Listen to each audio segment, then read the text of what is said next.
This streamer went from 400 viewers in October to nearly 8,000 by the end of November.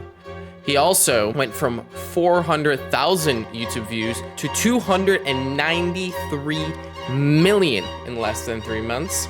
And he went from 15,000 subscribers on YouTube to 1.45 million at the time of this recording. I am constantly afraid that I'm going to create content that no one wants to look at, no one wants to care about, and that's just how that is. All thanks to this creator creating super engaging YouTube shorts. Pirate Software in December had peaked over at 58,000 active subscribers, 1,200 of them being tier 3 subs. Never have I ever seen anything like this before, which is incredible. The master behind Pirate Software is Jason Thorhall and his two editors, Hay Steeks and Shade Lock Edits. Thor and his team's philosophy is simple regarding shorts. Take an interesting topic, give it a super clear title, get to the core of the concept, then expand upon it further. Include subtitles, the Pirate Software Twitch tag, a blackboard, or any supportive content, and boom, you have a multi-million view short. This is why it works for Thor. Unlike other content creators, Thor has a very pleasing voice to listen to, and Thor has an incredible talent for storytelling. He gives his viewers and fans insight into the gaming and the game development industry, which often has many curtains and layers that you just don't see other than the final products. This combination makes it very easy for anyone that's relatively interested in gaming to stop and want to listen to what he has to say more, especially because he has that experience.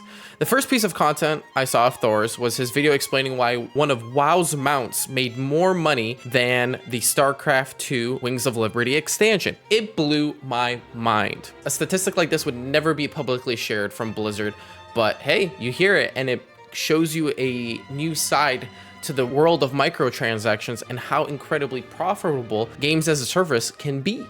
I would be placing Thor as an explain and defend content creator archetype, including a window content creator. Now, I will dive into my next video a little bit more about the difference between a window content creator and a mirror content creator, but to keep it brief, a window content creator creates content that gives you a perspective or a look into a specific industry, product, brand, or lifestyle, and helps communicate that. Through that content creator, you can experience those things, to put it simply.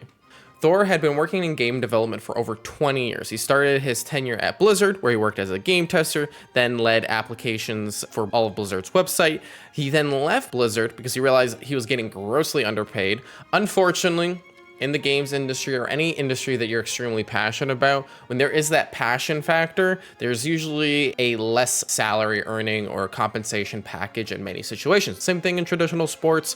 I think there was like a viral post not too long ago from like the Sacramento Kings where they had a director marketing level position for like 60K. It was like pretty insane. It went a little viral within the marketing and social community on Twitter. Anyways, after he left Blizzard, he joined Amazon Game Studios, which provided him with like a wealth of new challenges and opportunities to like work in Python, a bunch of game engines, and he was able to really start to expand his territory. Outside of being an avid game tester and working on the gaming side of things, Thor was a very committed into like cybersecurity and hacking and stuff like that. That was another secondary passion of his.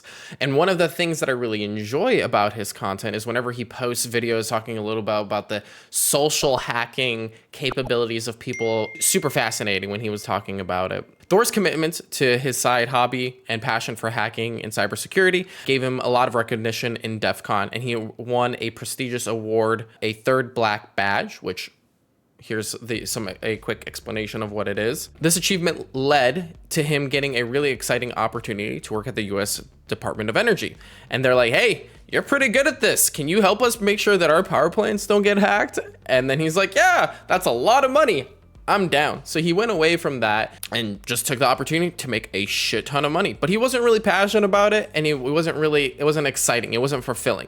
And that's when he really became a little bit tired of his job. It paid extremely well, but he wasn't passionate about it. So he started building Heartbound. While working at the US Department of Energy, he slowly built it up and was using his money to kind of continue to drive sales.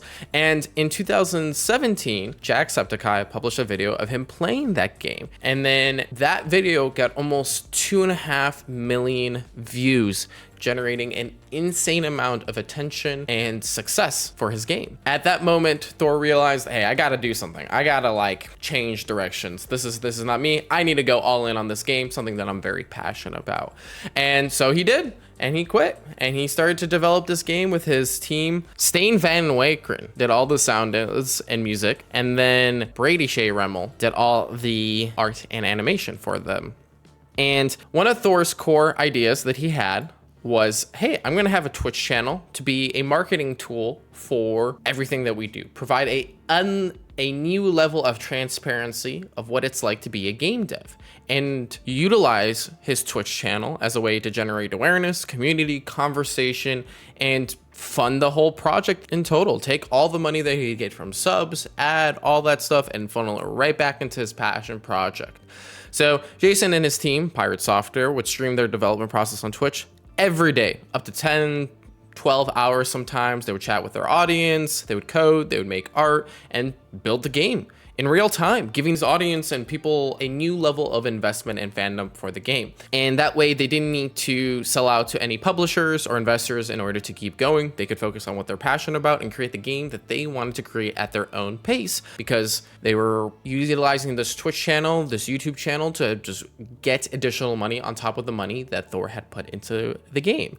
And on top of that, they would make regularly studio updates about, ranging from bug fixes, new music, art progress, basically whatever they added into the game, they would mention it in a studio. It's really impressive. If you watch through and go through his entire channel, it's very to the point. He kept himself accountable. And I think this is one of the things that's really interesting, is you can see the development of the game, the evolution, and almost like there's a charm to that of the documentation of creating something that you're genuinely passionate about. And seeing Thor's success to this point kind of is that accumulation of that, of hard work, putting the work in, seeing it come to life, and seeing the result of it.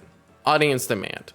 I think this is where Thor excels at, because he does something that no one else has done in a very long time this well. And like I mentioned before, it's incredibly documenting a massive whole, which is making a game. It's incredibly difficult. Sure, there's like a lot of college courses, there's programs, there's people that say how to make a game, all that stuff.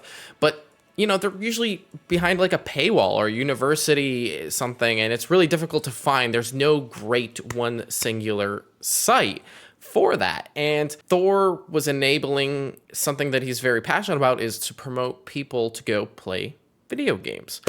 So Thor opened this door for a lot of people that are passionate about making games, and for him to be a great resource for those people. That's why he's an amazing explain and defend content creator, because he's got the experience and he's also providing genuinely good content for free. And it's like amazing. One of the things that I really loved about him was his website here. And it basically gives you everything that you need to know as an indie game developer. He talks about himself, what skills do I need, all this stuff, all these questions, all these things that often universities try to hook students in, of like, this is why you should go to university, you'll learn all these things. He's like, no, I'm gonna teach you all of it. It's easy to review. There's no ads, there's no nothing. It's there right in front of you, easy to use. And it's fantastic. This is a great resource for anyone that's trying to start a game, where honestly, if you type in, how do I make a game? You'll get some just general articles on how to start a game. So this is fantastic, and it shows Thor's true authenticity. And I think that's why he's so captivating. His content's genuine, authentic, and raw in every way, which inspires people to not only continue to watch his content, continue to support Heartbound, but also see themselves as like, hey, if Thor can do it, I can do it. That speaks to his demeanor and how he presents himself as a creator. And that's why his watch time, I think, his fans are so dedicated, especially this early crowd, is they see that dedication and that drive and the spirit. While a majority of Thor's success can be easily attributed to his success in shorts, creators have often gotten a ton of flack for lazy reaction content. Like, for example, XQC last year took a bunch of heat around the debate of the situation, where his team would upload full videos of him just basically reacting to YouTube content. And I think there's a few times where Twitch streamers reacting to shorts/TikToks can actually dramatically elevate a creator even further, And Thor's success on YouTube Shorts, not only he was able to post them frequently, but then once Asmongold started reacting to the content and bringing Thor stories to an even wider audience, because he was so captivating, he filled in an interesting niche, his fans wanted more. What excites me about Thor is that he's excited about what he does and what he brings to the table. What excites me as well is this new next generation of game development. And just like them, I'm excited about the next generation of marketers and brand builders in the space that slowly over the next few years will get more and more trust from their top leadership. And we get to see more creative marketing with content creators, with brands, with social media, and the blend of all of that in between. So after watching and spending the last 3 weeks watching, researching, and learning more about Thor and Pirate Software, I'll leave you with his inspiring message. Go make games of your own, and I'm excited to see the future of Thor and his content.